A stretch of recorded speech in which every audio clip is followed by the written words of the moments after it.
Right, let's get stuck into it. Arsenal 3, Manchester United 1. Another disaster class by the boys. Another defeat. Another 3 more goals conceded to add that to the tally. What's that now? Back-to-back away defeats. 3 back-to-back defeats, including the Everton game. I just don't even know where to begin. Same problems week in, week out. I mean, these players, we know top four for me was gone weeks ago. But at least fight for the badge. At least fight for the fans. It's Arsenal. We're playing Arsenal. If there was any game to bounce back, it was this one. Away at the Emirates. We struggled the last couple of seasons to get a result here. Even a draw, let alone a win. Show up for the fans. Show up for the fans. But the same old stories. And it's typical United, bro. It's another game where kind of our whole season it was in just that game. I mean, everyone was asking for Harry Maguire to be dropped. Who was fault for the first goal? Harry Maguire? No, because there's the same defensive mistakes week in, week out.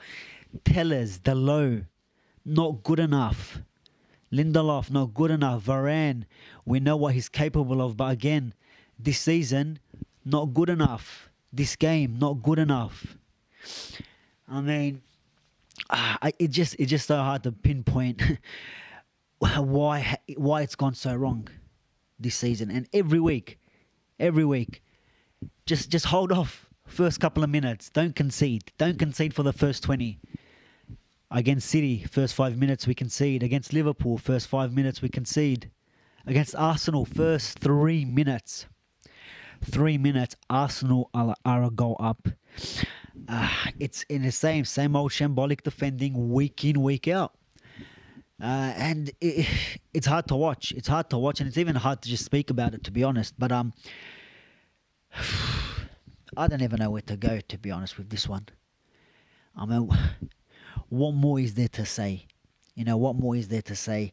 If we look at the performance, has it been better than the last couple of weeks? You have to say yes. A lot more link-up play. It looked like there was a bit more energy.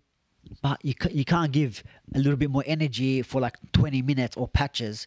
You got to keep that up throughout the 90 minutes. And we can't do that. All season we couldn't. Now, nothing has changed.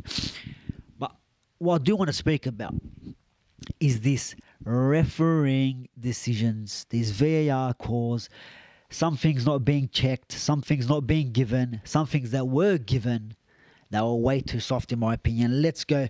I think the first incident, Arsenal's already up 1-0. I think Alanga is away onto goal. He gets taken down. Tavares takes him down. First is, I think there's a tug on the shirt. Then he grabs him across the shoulder. Gets brought down. Not even checked. It doesn't even get looked at. Doesn't even get looked at. Yeah. Second one. A handball. Cedric. Sancho turns him inside out. He goes crawling, flicks. You can see inside the box. Puts his arm back and handballs it inside the box. Why isn't that being checked? Why isn't that being checked? The game just played on like normal. Nothing to stop the game about. All good. Let's play on. That should have been a penalty. Now I know Bruno missed a penalty later on, which was a handball.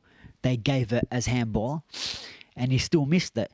But at that stage of the game, you bring a whether he scored or not. It's all about getting the right decisions. Get the right decisions. That could bring it back to 1-1. But go across to the other side of the field, and Nketiah scores, gets checked. It's offside. Now they want to look for a penalty shout. how on earth is that given as a penalty? I would have no idea. How is that given a penalty? Tellers, yeah, you can say he's lost his man. He chases him down. Saka stops his run. Tellers doesn't make a challenge. It's a coming together. They're two different things. Where he makes a challenge or it's a coming together, how on earth is that even a foul? Never in a million years is that ever a foul. If that happens outside of the box, the referee said, "Oh, just a coming together, just a clash," which we see throughout every single season. We see throughout games, we see that them things happen. When it's a shoulder to shoulder, people can say, "Oh, but Tellers didn't win the ball." But when it's a shoulder to shoulder and the player doesn't get the ball, it's no foul. It's no foul still. So I have no idea how that on earth it's given as a penalty. I mean, I guess with all these decisions, I mean, I guaranteed Amazon has some sort of deal that Arsenal needs to get a few more wins on the board to make this documentary a little bit more exciting, you know. But yeah, that's an absolute howler by the referee.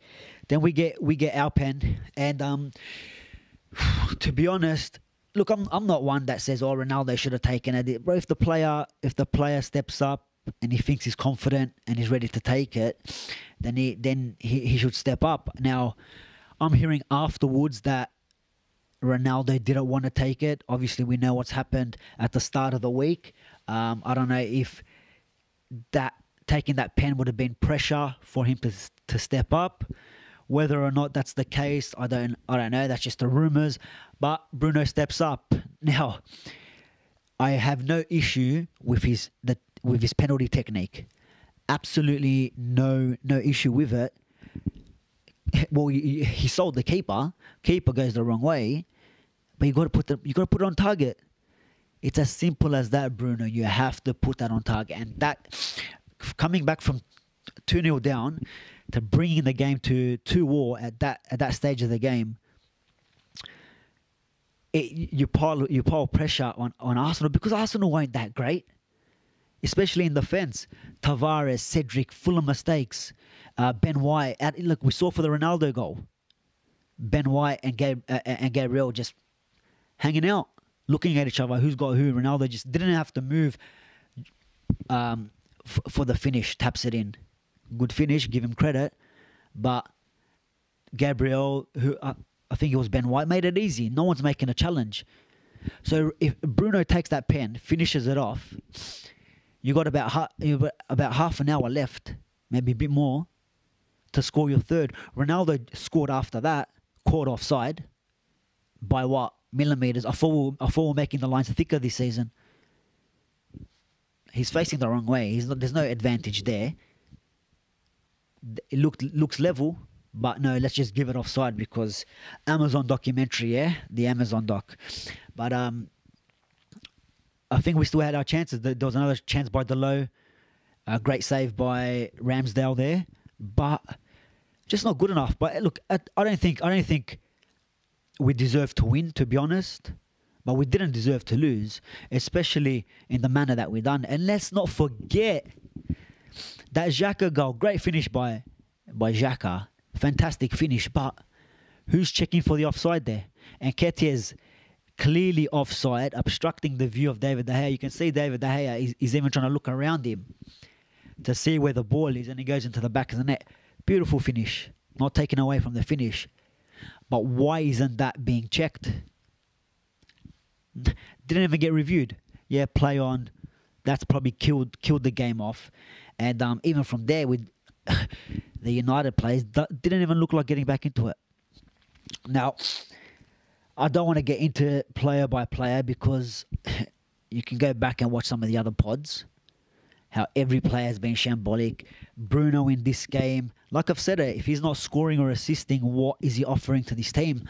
And to be honest, I really worry when Ten Hag comes in and what's he going to do with him?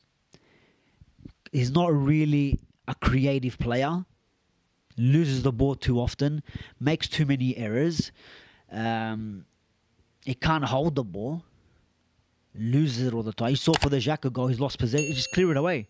Get rid of it. Scan around you. Have a bit more of awareness where your players are. Shit control. Xhaka gets it, bangs it in the back of the net. So it's going to be interesting to see what Ten Hag can do with Bruno, because at the moment I don't even think he should be starting. I think the next couple of games, what's that, 4 games left, drop him. He needs to be dropped. Someone like I've seen more from Mata and Matic, 2 players that are leaving the club. I've seen more from them in the last couple of months than I've seen from Bruno. You know what I mean? So I think, to be honest, he should be dropped. Bruno should be dropped.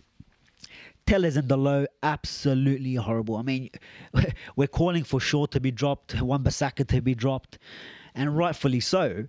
But then these Dumb and Dumber still can't defend. Still can't defend. I just... who else do we have? Rashford, what came on with Lingard. Lingard's going to leave. He's going to leave at the end of the season. Rashford again, not showing much. He's been criticised this season a lot. Now you got to give him a little bit of a benefit of the doubt. I think he came back from his surgery, and he was thrown in the deep end. He came in right at the back end of that horrible run under Oli, where I think we lost to Leicester, lost to I think Liverpool, that 5-0 against Liverpool. I think Man City was in the mix there. Who else? There was a few games there that I think the 4-1 even, the 4-1 to Watford was in that run when Oli got sacked. So you're throwing him Rashford into that, and he got criticised, not performing, and that poor performance has carried on throughout the year. Radnick has come in, hasn't really rated him. He's given a few chances to him, but he hasn't taken them. And even now, like I still question his decision making. I still question his football IQ. I mean, you only hope, as a United fan, you only hope that Ten Hag comes in and can sort some of these players out, especially someone like Rashford. If you can sort him out, maybe there's something there. Maybe he can bring that player out that we've seen, that plays with no fear, that we've seen in high pressure situations hitting the back of the net, which we haven't seen at all this season. Like I said, Sancho was decent. Still, I mean, there's no link-up play with him. He tries to do everything himself. There's no real any options when he has the ball. Matic was probably one of our better players today as well, and like he's someone that's leaving the club. So you're relying on these guys.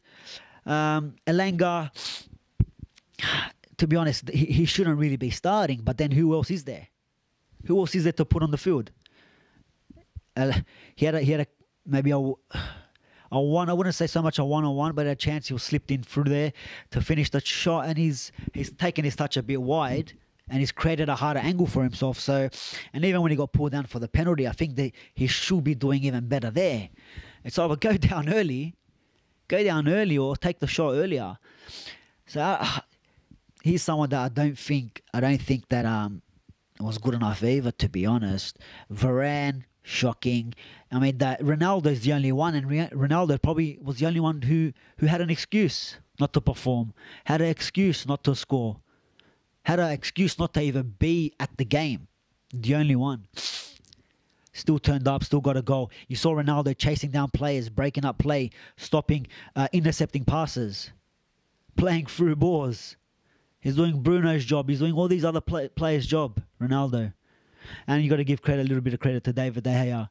Probably we could have considered a few more, but David De Gea does what he does most of the time, and he saves the difficult shots. So it could have been a lot worse for us. But I just don't see where we go. I think just play majority of the academy team in, play the under-21s, play the reserves, mix and match. We got Chelsea this week. I don't see much changing in that game, to be fair. Yeah, another disappointing result. I do not know. I just can't wait for the season to end. Just end it now. If there's an option that we can go into the Premier League and hand in a 4-game forfeit, that will probably be the ideal thing to do, especially with these bunch of players, because half of them need to go. It's obvious. Half of them are going because they're off contract. But yeah, I don't even know where I want to finish. There's Europa Conference. Europa Conference it's probably the most realistic one now. You know, I was booking the bus at the start of the season for the bus parades, but obviously these guys have other ideas. It's just absolutely shambolic. But look, I will be doing a video about Ten Hag and the players that could possibly come into this squad. How many players will come in? That's a whole nother story. You know, they're saying there's a $200 million budget. You know, Ralph Rangnick came the other day, and this is the thing I credit Ralph on. He's come in his press conference and said, yeah, 5, 6, 7, 8, 9, 10 players. He needs a rebuild. He said when he came in, 3 games in, 3 weeks in, he knew that this needed a rebuild. So from back then, he's seen it, that there's issues in this club.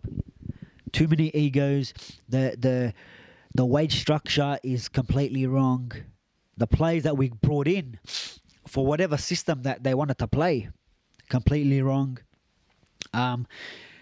In terms of how long is this rebuild going to take? How long is it going to take for United to become champions or even contenders to win the league? I don't know. To be honest, I'm hoping 2 years. And being a little bit greedy there, but I'm hoping 2 years. And with Ralph saying if we can identify the correct players, why does it have to take 5 years?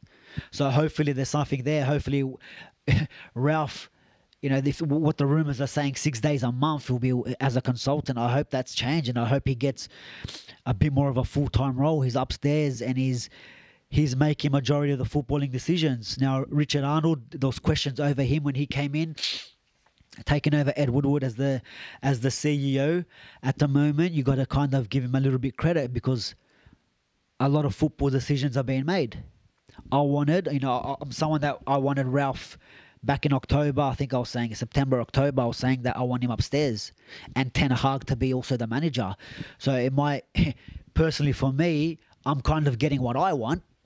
You know, I got greedy. I wanted Edwin van der Sar as well, but there's other candidates out there that, you know, Paul Mitchell. We just sacked our scouting, the 2 scouting guys. If you bring in someone like Paul Mitchell, Rene Mullerstein, you get them in. I'm not afraid to say United will be back. United will be back if they get the correct people in. The rumours that I'm hearing of some of the players that are looking likely to come in, some of the targets are definitely going to improve this squad. But until then, until that does happen, I mean, we just have to roll with the punches as United fans going into the next 4 games. Chelsea's up next. I think Brentford is on the card somewhere as well. I think Palace on the last day. And then whoever in between. But it's going to be interesting to see how this season turns out. I mean, I just wanted to end today. But look, guys, I'll have more updates on you. I'll be doing a video, like I said, of Erik Ten Hag coming in. Also, some of the players that I want in as well. Some of the players that are looking likely to come in. And as the season wraps up, we will be doing a lot more transfer news. We'll bring that to you. But guys, like always, like, share and subscribe, and I'll catch you on the next one. Take care.